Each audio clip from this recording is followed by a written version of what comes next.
wake up, check your phone, see what everyone else is doing, then decide how you feel about your day. You buy things you don't need to impress people you don't like, using time you'll never get back. You have opinions you've never questioned, values you inherited, a path someone else laid out, and you've been walking it on autopilot ever since. Friedrich Nietzsche called this the herd, and he spent his entire life trying to wake people up from it. The question isn't whether you're part of the herd. The question is, do you want to stay there? Nietzsche wasn't a cynical loner who hated people. He was a man who looked at the world and saw something terrifying. Most people are living lives they didn't choose.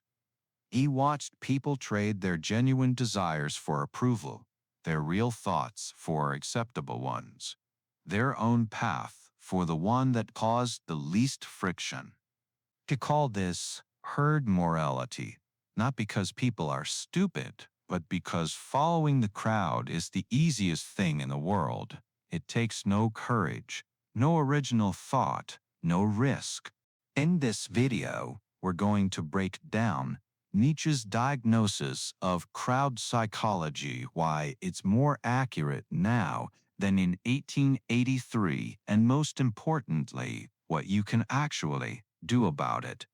This isn't philosophy for academics, it's a mirror for anyone who has ever felt like they're playing a role they didn't audition for. Let's start with the one idea that explains everything. Here's the mechanism. Humans are social animals. For most of our evolution, rejection by the group meant death. So our brains evolved a powerful system: feel pain when you deviate, feel relief when you conform. Nietzsche's insight was that this ancient survival system is now running in a world where social rejection doesn't kill you. But your brain doesn't know that yet. Watch how it works today. Someone posts a real opinion online. 5 people disagree. Suddenly they're softening it, adding qualifiers, walking it back. Not because they were wrong, because the discomfort of disapproval is unbearable.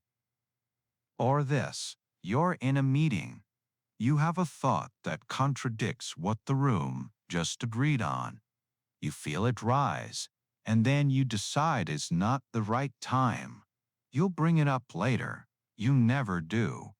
Nietzsche called this slave morality, the values of people who are afraid, not enslaved literally, enslaved internally, letting the fear of what the group thinks define what they believe is right and wrong. No. The herd doesn't need a leader, it doesn't need a conspiracy, it just needs social pressure. And in the age of algorithms built to reward outrage and punish deviation, we've never been more exposed. The cost isn't just freedom of thought. The cost is yourself.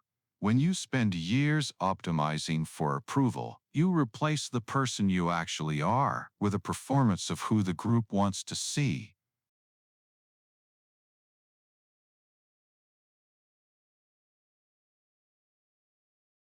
Nietzsche's most misunderstood idea, the will to power. Most people hear power and think domination, control, winning over others. That is the herd's reading, because the herd can only imagine power in relation to other people.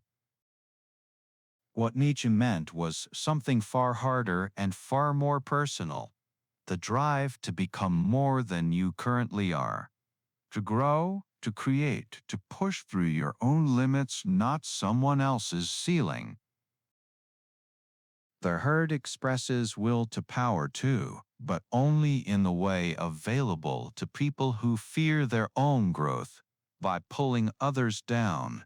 Resentment, making others feel smaller so the gap between ambition and reality hurts less.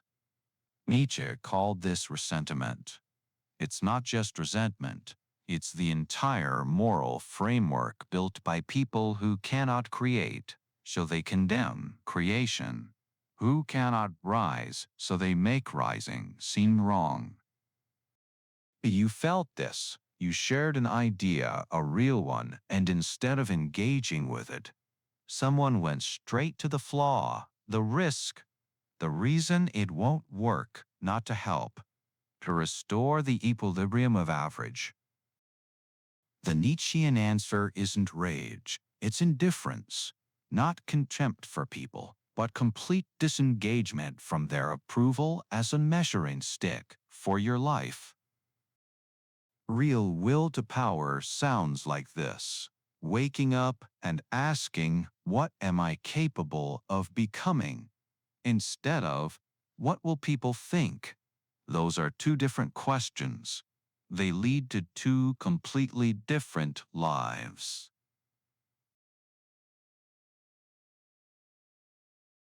The word Übermensch is usually translated as overman, and it's probably Nietzsche's most abused concept. It has nothing to do with superiority over others. It has everything to do with superiority over the previous version of yourself.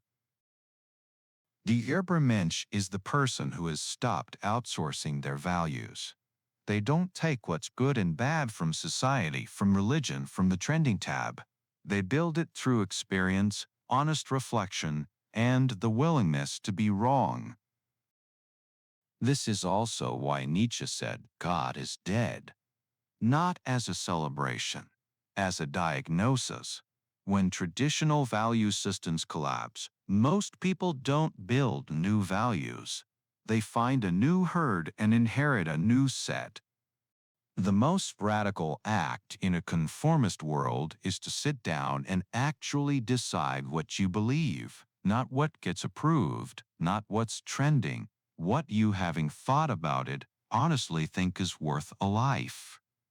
The Übermensch isn't a destination, it's a direction. Every time you choose your own judgment over social comfort, one step. Every time you create, instead of consume, one step. Every time you tell the truth when a comfortable lie was available, one step. Nietzsche never claimed to be the Übermensch. He wrote about it as an aspiration, a compass setting. The point isn't to arrive, it's to keep moving away from the herd and towards yourself.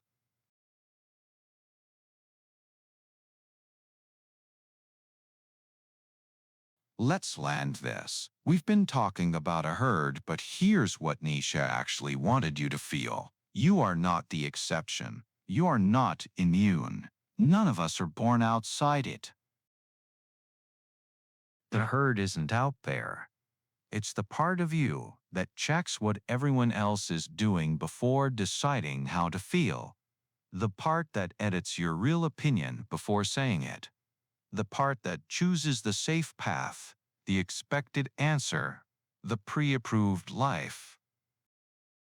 And here's the hardest thing Nietzsche will ask you to do: not reject your past. Own it.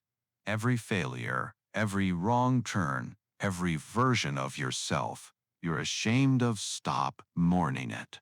It's your material. It's the only material you have.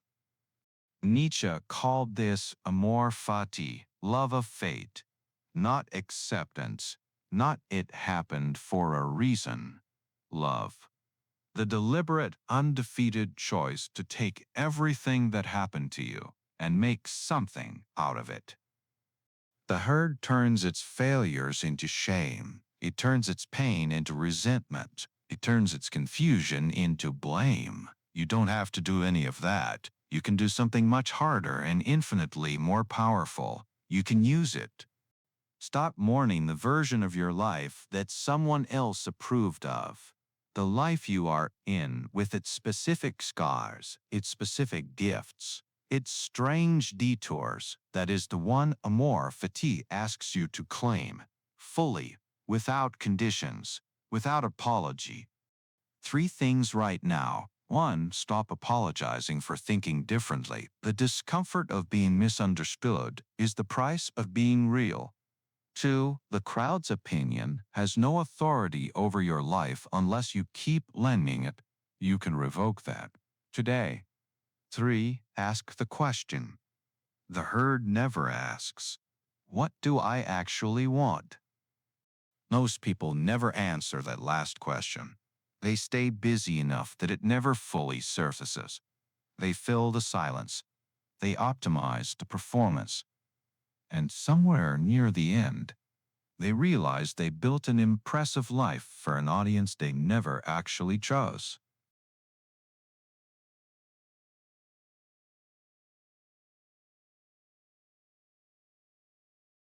The herd will always be there, loud, certain, endlessly reassuring. It will tell you exactly who to be, what to believe, and what success looks like. All you have to do is comply.